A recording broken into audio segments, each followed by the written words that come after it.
Chapter 5. The four gathered in the cabin just before supper. Maisie and Annabelle were now dressed, but still putting finishing touches on their faces.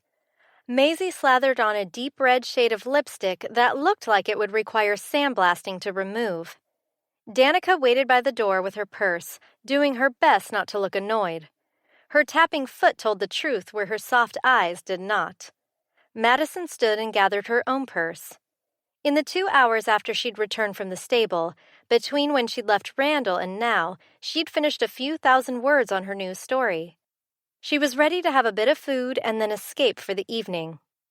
"I'll meet you at the fence." She'd never been one to flirt, but when he'd sounded like he wanted to see her again, she couldn't pass that up. Danica had come in earlier, toting her laptop and looking tired. She'd gotten work done as well, and now they were both ready to get away from tapping keys. "Are you two coming?" Danica tilted her head for the door, impatience gathering in the lines around her lips. Maisie rolled her eyes.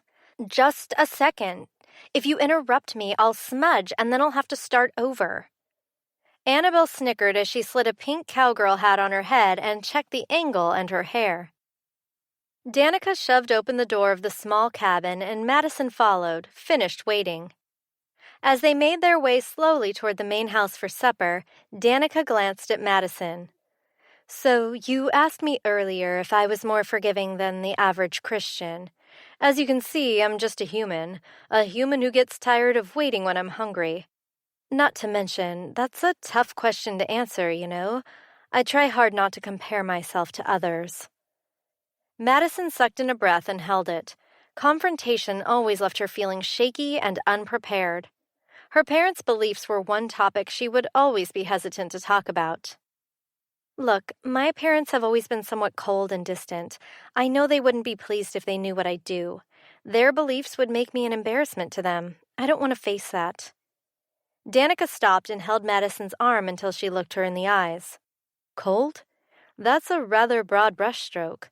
While your parents might not appreciate the smutty aspect of your novels, don't you think they'd be proud of what you've accomplished? Look at who you are. You are a lovely young woman whose books have been read by tens of thousands of people." Even thinking about the number of eyes that had been on her words terrified her. "Stop. Don't say that. You'll make me sick." Sometimes the only people she could stand to touch her were those she'd created. The urge to brush Danica and her words aside almost won. She never spoke of her parents to anyone. They would have to somehow break through her defenses to be close enough to do that, and there wasn't a single person she could think of, except Danica and maybe her agent, who knew her well enough. "They were cold my whole life. I don't think they ever wanted a girl, or maybe they just realized early on that I wouldn't live up to their expectations." Danica rolled her eyes so hard her head tilted back. "And just what expectations were those? You've saddled all Christians with the same gear as your parents, and I don't think it's the Christian part of them that makes them cold. Did you ever think that maybe the two aren't correlated? Have I ever been that way with you?" Madison scraped her long hair from her eyes and tried to focus on putting one foot in front of the other. Her defenses were up, and it made her unstable on her feet, both on the ground and in her thoughts. "No, you haven't. So why didn't you judge me? Why did you even join us when you knew the other 3 authors were not sweet? It might surprise you that I don't condemn you for what you write. I don't write that way because my heart isn't into it and I don't want to do it. That doesn't mean my stories aren't full of passion, need, desire, and tension. All people, no matter whom they serve, deal with those things." It was all she could do not to scoff. Related or not, her parents didn't experience any of that. "Not my parents. They've never felt a tingle in their lives. They didn't even share heated glances." Danica laughed. "Well then, I feel mighty sorry for them. Maybe they need something in their lives to bring back the romance. But that's not really what I was asking about. What I want to know is, if you love what you write and you aren't ashamed of it, why do you keep it a secret? Why should it matter to you? You've put yourself into an ugly box because of what you think you know." Madison had thought that through hard when she'd written her first book and submitted it to every agent she could find while working for the huge library by her apartment. She'd come to the conclusion then that telling her parents would only make them want to talk to her all the more and condemn her choices. But writing what she didn't know had always been hard. Those scenes didn't come as easy as the build-up to them. She'd been able to take what she'd read in other romances and assume what her own feelings would be. That had been the only way, as she'd never had a relationship like that of her own. "You think Maisie and Annabelle will make it?" she asked, eager to change the subject and the troubling direction of her thoughts. That was a horrible segue, and yes, I think I hear them coming now. Madison turned from Danica. Maisie and Annabelle were following, carefully navigating the gravel drive in their heels. They'd been at the ranch one full day, and yet they still weren't willing to just be comfortable. And neither of them had written a word as far as Madison could tell.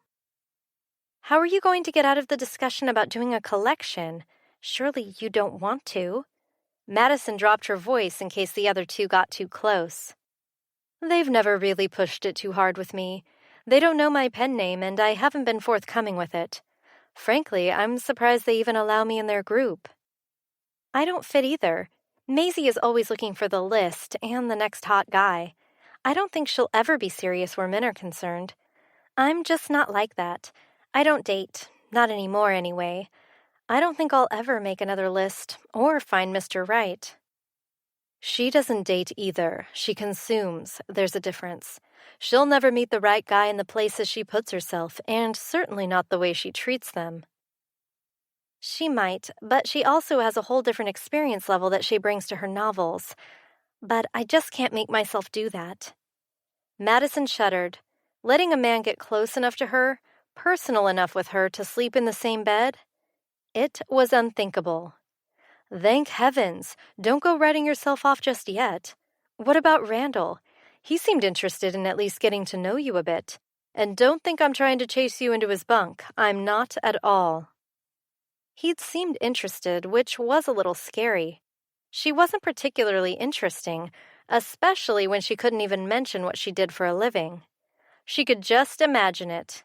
"Yes, Randall, by day I'm a librarian, but by night a sultry author named Desiree."